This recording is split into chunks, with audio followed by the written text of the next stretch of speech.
Bonjour, Véronique Wagner, astrologue.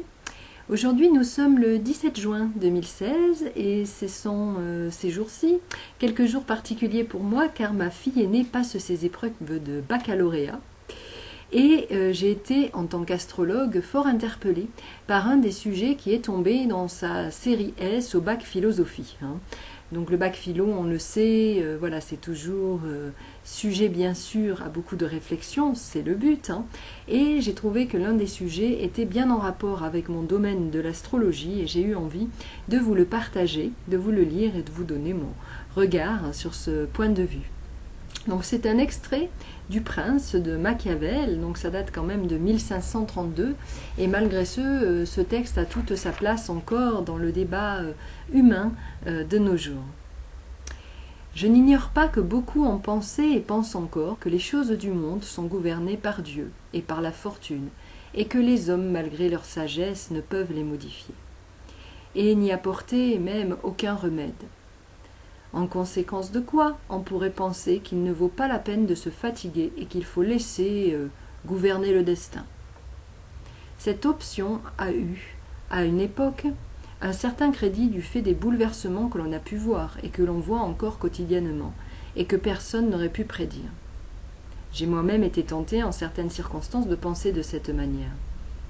Néanmoins, afin que notre libre arbitre ne soit pas complètement anéanti, j'estime que la fortune peut déterminer la moitié de nos actions, mais que l'autre moitié des événements dépendent de nous. Je compare la fortune à l'un de ces fleuves dévastateurs qui, quand ils se mettent en colère, inondent les plaines, détruisent les arbres et les édifices, enlèvent la terre d'un endroit et la poussent vers un autre. Chacun fuit devant eux, et tout le monde cède à la fureur des eaux sans pouvoir leur opposer la moindre résistance. Bien que les choses se déroulent ainsi, il n'en reste pas moins que les hommes ont la possibilité, pendant leur période de calme, de se prémunir, en préparant des abris, en bâtissant des digues, de façon à ce que si le niveau des eaux devient menaçant, celles-ci convergent vers des canaux et ne deviennent pas déchaînées et nuisibles. Il en va de même pour la fortune. Elle montre toute sa puissance là où aucune vertu n'a été mobilisée pour lui résister et tourner ses assauts là où il n'y a ni abri ni digue pour la contenir. Voilà ce texte, donc très pertinent pour moi, puisqu'il est question de la fortune, il est question du destin en réalité. Alors, est-ce que les astrologues vous prédisent votre destin? Quel est votre avis là-dessus? Eh bien moi, je pratique l'astrologie depuis 10 années maintenant et je n'estime pas que je fais l'oracle ni que je donne la bonne fortune à qui que ce soit, en fait. En réalité, en astrologie, nous décrivons des cycles naturels dont l'être humain en fait fait partie, puisque en tant qu'être humain nous faisons tout simplement partie d'un grand macrocosme qui est le système solaire et dans lequel notre vie s'inscrit en tant que fragment de la Terre en fait. Et à ce titre, eh bien, comme les planètes du système solaire qui ont un cycle périodique autour du Soleil, leur rotation, eh bien nous aussi les êtres humains nous avons des cycles parce que comme tout être vivant, eh bien nous sommes pris justement dans ce cycle du vivant. Donc il est vrai que l'une des capacités premières des astrologues a été entre guillemets de prévoir les cycles justement, mais derrière cela sachez qu'il n'y a aucune vision je dirais d'oracle, c'est simplement que l'astrologie par le biais très pertinent des cycles astronomiques permet de croiser deux significations qui sont d'une part les symboles astrologiques qui correspondent à des images de ce que l'homme vit et ces symboles astrologiques ils vont avoir une analogie avec les planètes de notre système solaire. Exemple tout simple. La Lune, on la connaît, c'est notre satellite, elle a un cycle de 28 jours chaque mois. Évidemment, ce cycle est en analogie avec les cycles féminins, par exemple. Voyez comment ça fonctionne.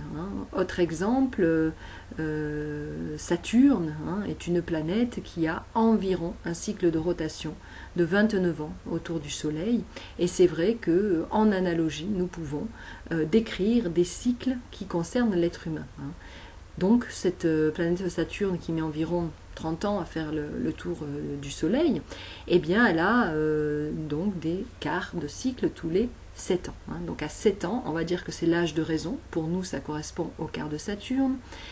Le cycle d'opposition qui est autour de 14-15 ans, hein, qui va être l'adolescence et la rébellion des valeurs familiales, eh bien va concerner pour nous tout simplement l'opposition de Saturne. Les 3/4 de Saturne vont tomber à 21 ans, tiens, comme c'est curieux, c'est l'ancienne majorité. Hein. Et autour de 29-30 ans, eh bien, à notre époque, nous commençons à être quand même adultes. Hein. Donc, vous voyez ce cycle de Saturne, par exemple. Donc, ce sont tout simplement par ces cycles planétaires qui ont une réalité astronomique, croisée avec la symbolique que l'homme a pu lui signifier hein, depuis la nuit des temps, que nous autres astrologues eh bien, allons pouvoir vous offrir la possibilité de décrire eh bien, vos cycles, tout simplement, parce qu'en tant qu'être vivant, vous êtes pris vous aussi dans des cycles, et ce sont ces cycles-là qui vont nous donner des informations concernant eh bien, les secteurs qui vont être touchés dans votre année, les secteurs qui vont être concernés, les points sur lesquels vous allez pouvoir eh bien, évoluer hein, en termes d'évolution humaine, puisque dans le cosmos, tout tourne en permanence, donc nous aussi, êtres humains, nous sommes pris dans ces cycles. Hein. Et c'est autour de cela eh bien, que moi, astrologue, hein, je ne crois pas au destin en tant que tel, je crois au fait que nous sommes une partie de la nature et que nous sommes inscrits dans des cycles et que ces cycles nous indiquent quels sont les moments dans lesquels nous sommes prêts à faire telle ou telle chose. Et que grâce à la connaissance de ces cycles, eh bien, nous allons pouvoir anticiper effectivement, à l'image de Machiavel qui propose à l'être humain eh bien, de construire des digues en prévision hein, des futures tempêtes. Effectivement, le rôle premier de l'astrologue est de pouvoir donner aux personnes qui le consultent hein, la connaissance de leur propre cycle, hein, tout simplement, pour pouvoir effectivement bien mieux se prévenir vis-à-vis de ce qui va avoir cours dans l'année. Hein. Mais malgré ce, l'astrologue n'a aucun pouvoir sur son consultant. Hein. L'astrologue va simplement lui donner des clés. Il ne va pas prendre de décision à sa place, il ne va pas décider pour lui, ni lui indiquer quel est son destin, quelle est sa bonne ou mauvaise fortune. Il va lui indiquer ce qui est en cours dans sa vie. Et de ce fait, la personne qui vient consulter l'astrologue eh bien, garde son libre arbitre. Ceci est une des valeurs majeures, une éthique majeure de notre astrologie maintenant, hein, dans les années 2016. Nous ne sommes pas, bien sûr, au Moyen-Âge. Voilà, je vous remercie pour votre intérêt, votre écoute et je vous dis à bientôt pour un autre petit point astro. Au revoir.